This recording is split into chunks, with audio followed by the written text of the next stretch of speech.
পয়গম্বর আইয়ুব তো আল্লাহর পেয়ারা বান্দা, নিজে কষ্ট করতে রাজি কিন্তু মানুষকে কষ্ট দিতে রাজি না।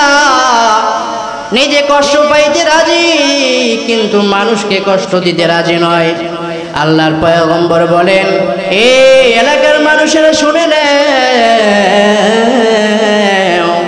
আমি যদি এলাকা থেকে চলে যাওয়ার কারণে তোমরা বড় সুখী হও, তোমাদের যদি ভালো লাগে, এই মহামারী থেকে তোমরা যদি বাঁচতে পারো, তাহলে চাও আমাকে ত্যাগ করে দাও, আমি চলে যাব। তাফসীরের মধ্যে এসেছে পয়গম্বর আইয়ুব যখন এলাকা ছেড়ে দূর দূর জঙ্গলে গিয়ে অবস্থান করতেছেন, তার শরীরে এমন পচন ধরে গিয়েছে, এলাকার সব মানুষ তাকে ছেড়ে চলে গিয়েছে। হঠাৎ করে তাকায় দেখতেছেন পয়গম্বরের আপন কয়েকজন স্ত্রী ছিল। রব্বুল আলামিন পয়গম্বর আইয়ুবকে এত বেশি ধন সম্পদ দান করেছিলেন, বিবি সন্তান দান করেছিলেন, অতুলনীয় অতুলনীয় আল্লাহ তাআলা তাকে ধন সম্পদ দান করেছিলেন। আল্লাহ রব্বুল আলামিন এই পয়গম্বর আইয়ুব একদিন তাকে দেখতেছেন, তার আপন কলিজার স্ত্রীগুলো তার কাছে এসে বসছেন। দাঁড়াইয়া দাঁড়াইয়া আইয়ুবকে বলতেছেন, রে আইয়ুব স্বামী আমার, তোমার শরীর থেকে পচা দুর্গন্ধ, এই দুর্গন্ধের কারণে এলাকার সব মানুষ চলে গিয়েছে। সুতরাং আমরাও চাই তোমার কাছে আর থাকবো না। সব বিবিগুলো যখন এই কথা স্বামীর কাছে প্রস্তাব পেশ করলেন, আইয়ুব নবী বলতেছেন, এরে স্ত্রীরা, তোমরা যদি যেতে চাও তোমরা যাও, আমি কখনো আল্লাহর ইবাদত থেকে ফারেক হব না। এলাকার মানুষ চলে গেল, তোমরা বিবিরা স্ত্রীরাও যদি চাও আমার থেকে ফারেক হয়ে যাও। আইয়ুবের স্ত্রীরা যখন সব এক এক করে চলে গেল, হঠাৎ করে তাকায় দেখতেছে পয়গম্বর আইয়ুবের একজন স্ত্রী রহমা বা রহিমা,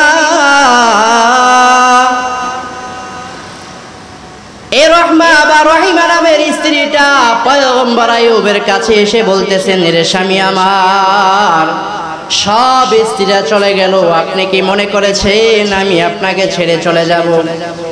না না রে স্বামী আমার। এবার পয়গম্বর নবী বলতেছেন, তুমি কেন যাবা না? আইয়ুব নবীর স্ত্রী বলতেছেন, স্বামী আমার, আমি জানি আমার এমন কোনো আমল নাই, আমি জানি আমার কেন এমন আমল নাই যে আমলের কারণে দয়াময় রব্বুল আলামিন যদি আমাকে জিজ্ঞেস করে বলে, রে রহমা বা রহিমা, তুই যে আমার দরবারে আসছো কি আমল নিয়ে আসছো? আমার তো কোনো ভালো আমল নেই, জিকির নেই, নামাজ নেই, তওবা নেই, কোনো আমল আমি করতে পারি নাই। কিয়ামতের ময়দানে আমি যদি আল্লাহর কাছে ধরা খাওয়া যাই, তাহলে জাহান্নাম ছাড়া আমার কোনো উপায় নাই। এবার স্ত্রী চোখের পানি ছেড়ে ছেড়ে বলতেছেন, এ স্বামী আমার, আমি চাই ওই শেষ বিচারের দিন, যেদিন সব মানুষগুলো পাগল পারা হয়ে যাবে, সন্তান তার পিতাকে চিনবে না, পিতা তার সন্তানগুলোকে চিনবে না, মা তার মেয়েকে চিনবে না, মেয়ে তার মাকে চিনবে না, ভাই তার ভাইয়ের পরিচয় নাই, ভাই তার বোনের পরিচয় দিবে না, সবাই আমাকে বাঁচাও আমাকে বাঁচাও বলে কান্না করবে। এমন একটা কঠিন অবস্থায় দয়াময় রব্বুল আলামিনের কাছে আমি একটা কথা বলতে পারবো, ও মালিক, তোমার পেয়ারা বান্দা আইয়ুব একে তুমি এমন পরীক্ষার মধ্যে ফেলেছো, এলাকার সব মানুষ যখন তাকে ছেড়ে চলে গিয়েছিল, আমি আপনার বড় পাগল হয়ে স্বামীর ভালোবাসা প্রকাশ করতে যাইয়া আমি এমন দুর্গন্ধময় শরীরকে আমি উপেক্ষা করিয়া আমার স্বামীর সাথে আমার জীবনকে আমি পার করে দিয়েছিলাম। আমি আমার স্বামীর সাথে আমার শেষ নিঃশ্বাস পর্যন্ত থেকে আমি আমার স্বামীকে ভালোবাসা দিয়ে আমার স্বামীর সাথে থেকে আমার জীবনকে আমি উৎসাহিত করেছি। দয়াময় রব্বুল আলামিনের কাছে আমি ওই দিন আরজি পেশ করতে পারবো, ও দয়ার মালিক, আমার এমন কোনো ভালো আমল নাই, তবে আমি আমার ভালোবাসা দিয়ে আমার স্বামীকে ভালোবেসেছিলাম। আমি আমার স্বামীকে একা রেখে যাই নাই। আমাকে এই একটা ভালো সিলাই হইল, কিয়ামতের ময়দানে আমাকে মাফ করে দাও।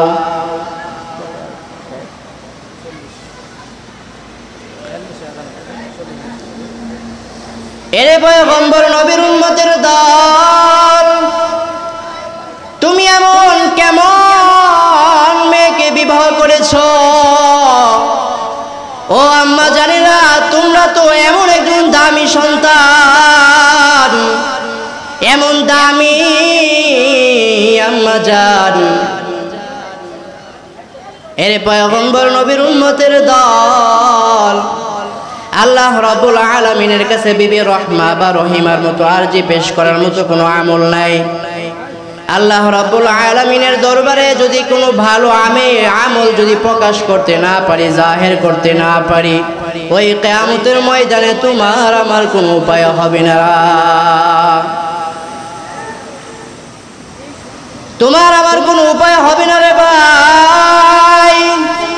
জিন্দেগিতে কত খারাপ আমল করেছো, অন্যায় করেছো, কত গুনাহের কাজ করেছো, কত মিথ্যা কথা বলেছো, কত পাপাচারে লিপ্ত হয়েছো। আমার আল্লাহ রাব্বুল আলামিন বলে, আমি তোমাকে তৎক্ষণাৎ ধরি নাই, তোমাকে কোনো আযাবে গ্রেফতারও করি নাই, তোমাকে এমন কোনো আযাবও দেই নাই। এখনো সময় আছে, তওবা করে নাও। তওবা করে সময়ের পূর্বে, মৃত্যুর পূর্বে আমার আল্লাহর কাছে তওবা করে অতীতের সমস্ত গুনাহগুলোকে মাফ করিয়ে নাও। আলহামদুলিল্লাহি নাহমাদুহু ওয়া নাস্তাঈনুহু ওয়া নাস্তাগফিরুহু ওয়া নু'মিনু বিহি ওয়া নাতাওয়াক্কালু আলাইহি ونعوذ بالله من شرور أنفسنا ومن سيئات أعمالنا من يهد الله فلا مضل له ومن يضلله فلا هادي له ونشهد أن لا إله إلا الله وحده لا شريك له ونشهد أن سيدنا وسندنا وحبيبنا ومولانا محمدا عبده ورسوله وبعد فأعوذ بالله من الشيطان الرجيم بسم الله الرحمن الرحيم يا أيها الذين آمنوا استعينوا بالصبر والصلاة إن الله مع الصابرين وقال النبي صلى الله عليه وسلم من يرد الله به خيرا يصب منه أو كما قال عليه الصلاة والسلام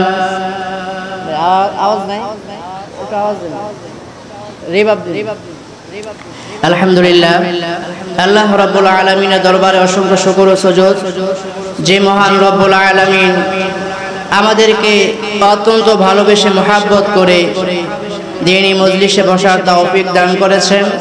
নিয়ামতের শুকর আদায়ার্থে মুসলমান হিসেবে ঈমানের আওয়াজকে উচ্চ করে সকলেই কালিমাতুশ শুকর উচ্চারণ করে পড়ি আলহামদুলিল্লাহ। আল্লাহ রাব্বুল আলামিন সূরা বাকারার মধ্যে বলেন, ইয়া আইয়ুহাল্লাযীনা আমানু ইসতাঈনু বিস-সাবরি ওয়াস-সালাহ ইন্নাল্লাহা মা'আস সাবিরিন।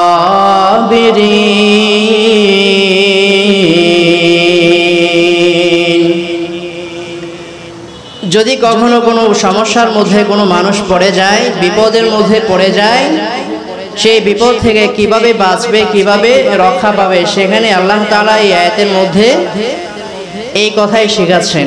আল্লাহ বলেন ইস্তাঈনু বিস-সাবরি ওয়াস-সালাহ। দুইটা জিনিসের মাধ্যমে আল্লাহর কাছে প্রার্থনা করো। এক হলো সালাত, দুই নম্বর হলো সবর।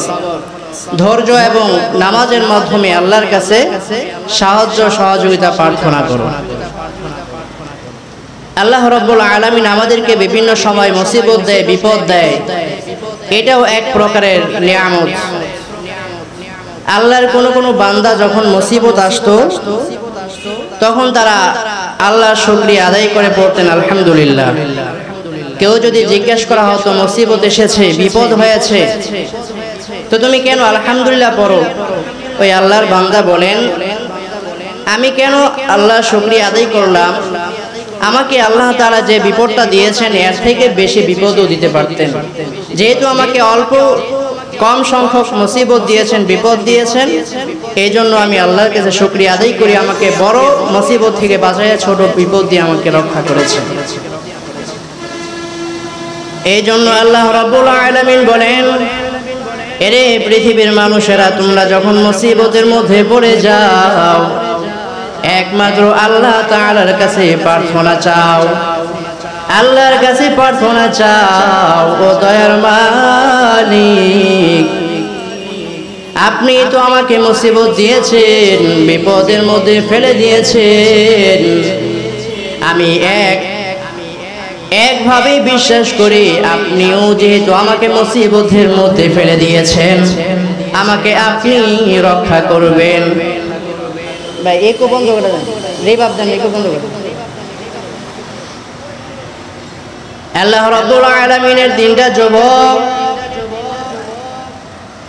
আল্লাহর পয়গম্বর আইয়ুব আলাইহিস সালাম এই মুসিবতের মধ্যে পরীক্ষা দিতেছিলেন।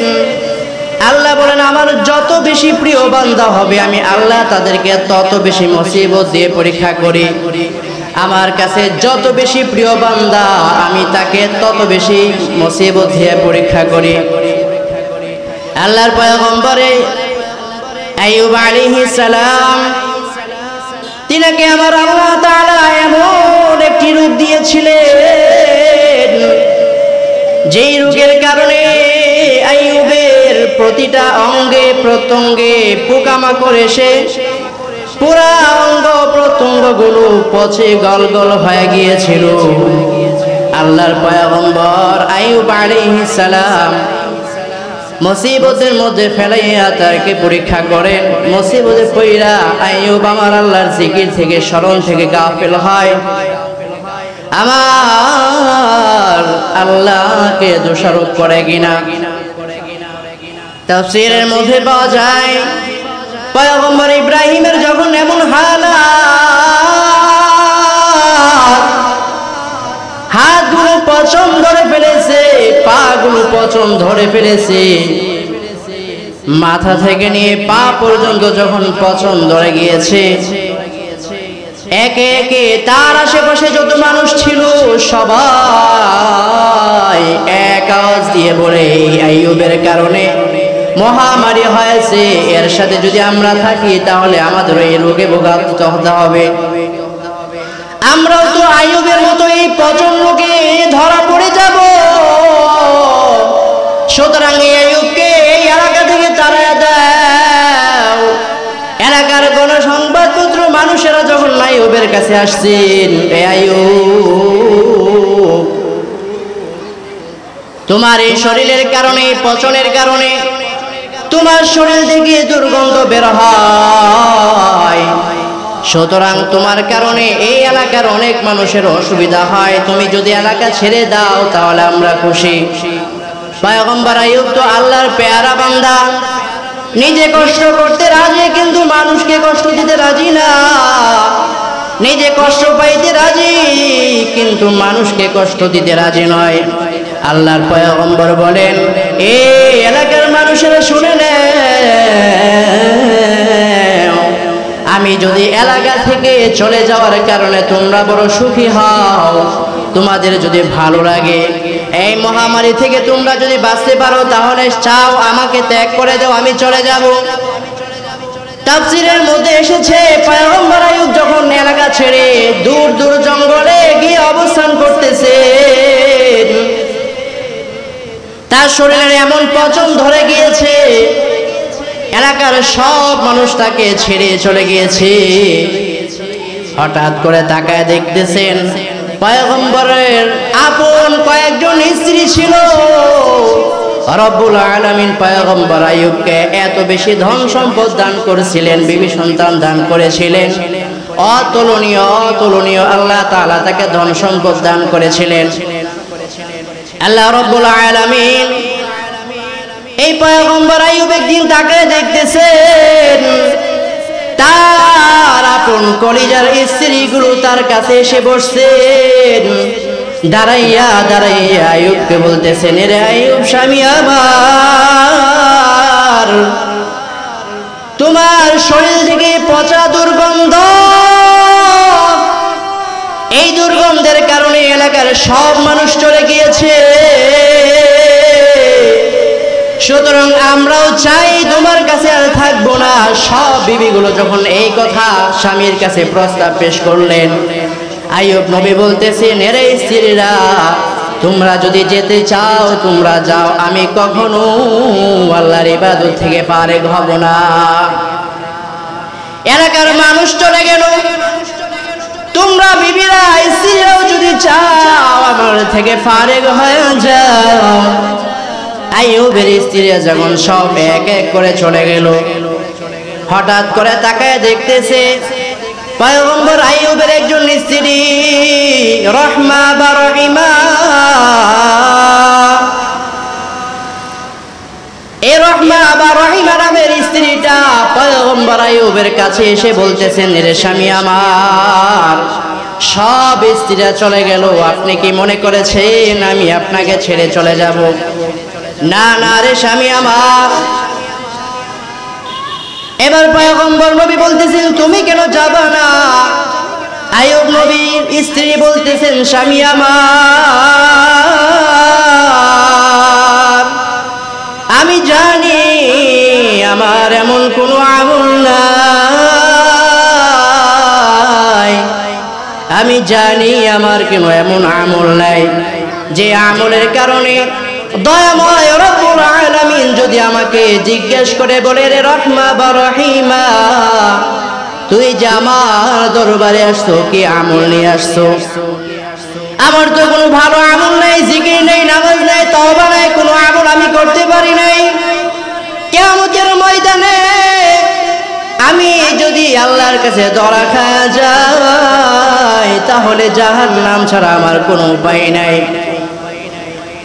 এবার স্ত্রী চোখের পানি ছেড়ে ছেড়ে বলতেছেন, হে স্বামী আমার, আমি চাই ওই শেষ বিচারের দিন, যেদিন সব মানুষগুলো পাগল পারা হয়ে যাবে, সন্তান তার পিতাকে চিনবে না, পিতা তার সন্তানগুলোকে চিনবে না, মা তার মেয়েকে চিনবে না, মেয়ে তার মাকে চিনবে না, ভাই তার ভাইয়ের পরিচয় নাই, ভাই তার বোনের পরিচয় দিবে না, সবাই আমাকে বাঁচাও আমাকে বাঁচাও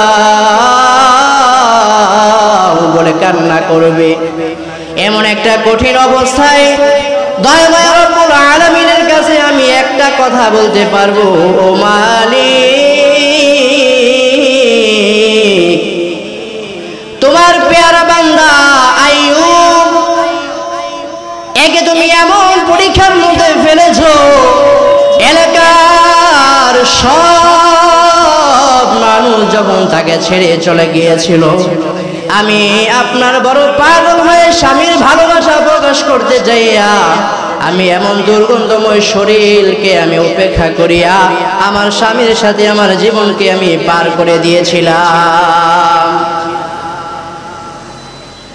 আমি আমার স্বামীর সাথে আমার শেষ নিঃশ্বাস পর্যন্ত থেকে আমি আমার স্বামীকে ভালোবাসা দিয়ে আমার স্বামীর সাথে থেকে আমার জীবনকে আমি উৎসাহিত করেছি। দয়াময় রব্বুল আলামিনের কাছে আমি ওই দিন আরজি পেশ করতে পারবো, ও দয়ার মালিক, আমার এমন কোনো ভালো আমল নাই, তবে আমি আমার ভালোবাসা দিয়ে আমার স্বামীকে ভালোবেসেছিলাম। আমি আমার স্বামীকে একা রেখে যাই নাই। আমাকে এই একটা ভালো সিলাই হইল, কিয়ামতের ময়দানে আমাকে মাফ করে দাও।